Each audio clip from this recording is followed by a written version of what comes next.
జీ5 app download చేసుకుని పూర్తి ఎపిసోడ్లని ఉచితంగా చూడండి.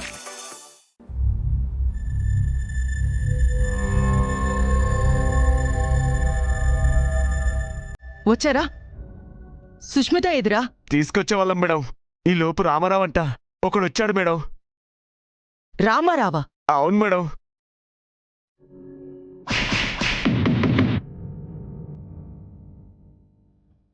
అమ్మాయి గారిని తీసుకురావడం చాలా కష్టం మేడం. నా కూతుర్ని ఇంకెలా తీసుకురావాలి?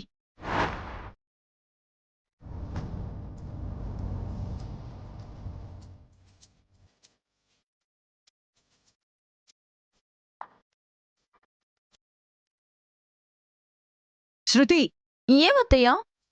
తింటావా? జరిగిన దానికి నేనింత కోపంగా ఉంటే నీకసలు ఆకలేలా వేస్తుందే? పైగా యాపిల్ తింటున్నావు.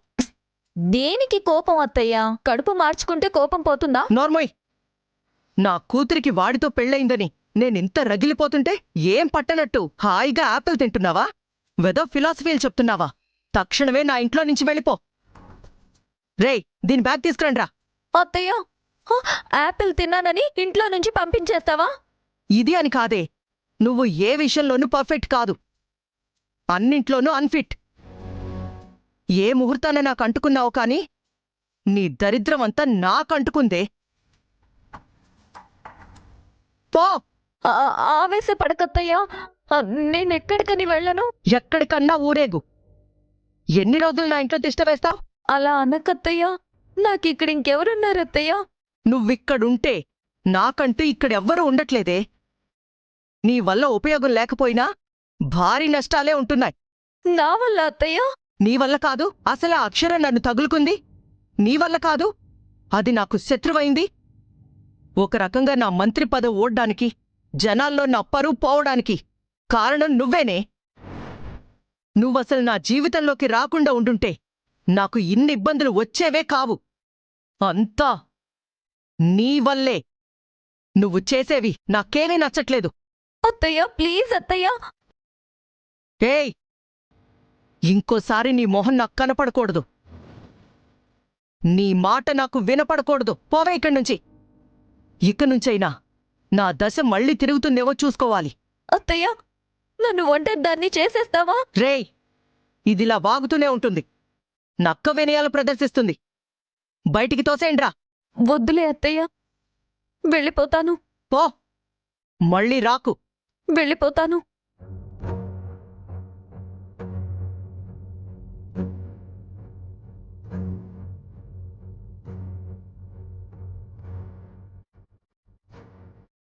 నాకేం అర్థం కావడం లేదు. ఇప్పుడు నేనెక్కడికెళ్ళాలి? నా కొంపిలా మునుగుతుందనుకోలేదు. ఇప్పుడు నేనేం చేయాలి? ఎక్కడికెళ్ళాలి?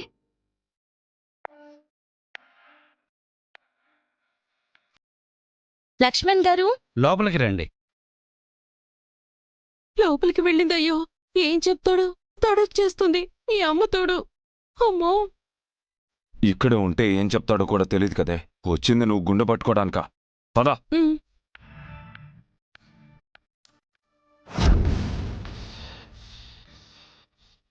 నమస్కారం అండి.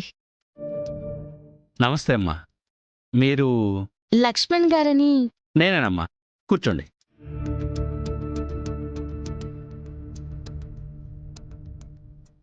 మీకు సమ్మెడ దేవరాజ్ గారు తెలుసా అండి? పార్వతీపురం దేవరాజు గారేనా? అవును సార్. నాకెందుకు తెలియదమ్మా. మచ్చలేని మంచి మనిషి. అవును, వారెప్పుడో కాలం చేశారు కదా.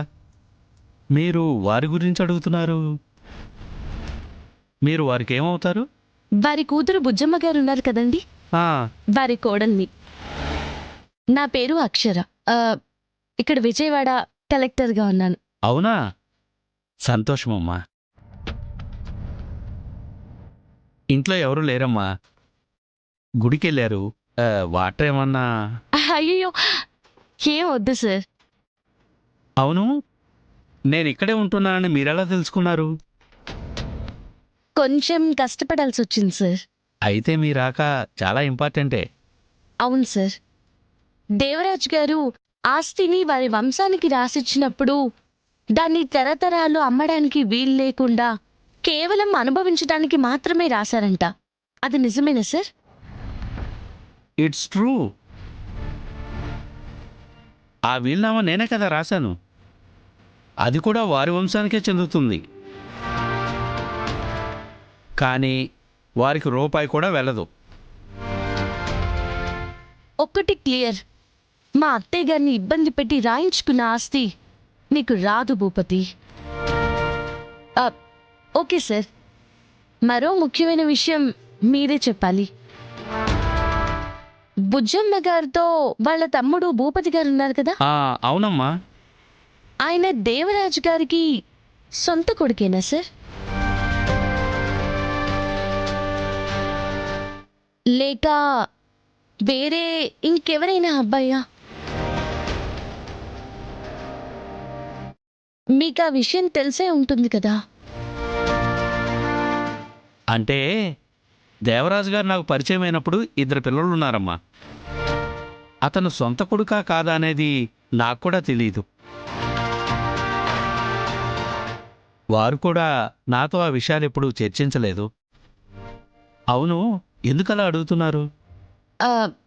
అంటే మొన్నే అమ్మవారి ఉత్సవాలకి వెళ్ళాం సార్. భూపతి గారు రథాన్ని లాగడానికి ప్రయత్నించారు. వారి వల్ల కాలేదు. అక్కడే కాస్త అనుమానం కలిగింది. పాయింటే. దేవరాజు గారి వంశస్థులు లాగితేనే కదా రథం కదులుతుంది అంటారు. అవును సార్, అందుకనే కాదేమో అని నాకు అనిపిస్తుంది. నాకు కూడా పూర్తిగా తెలియదు కదమ్మా, నేను చెప్పలేను.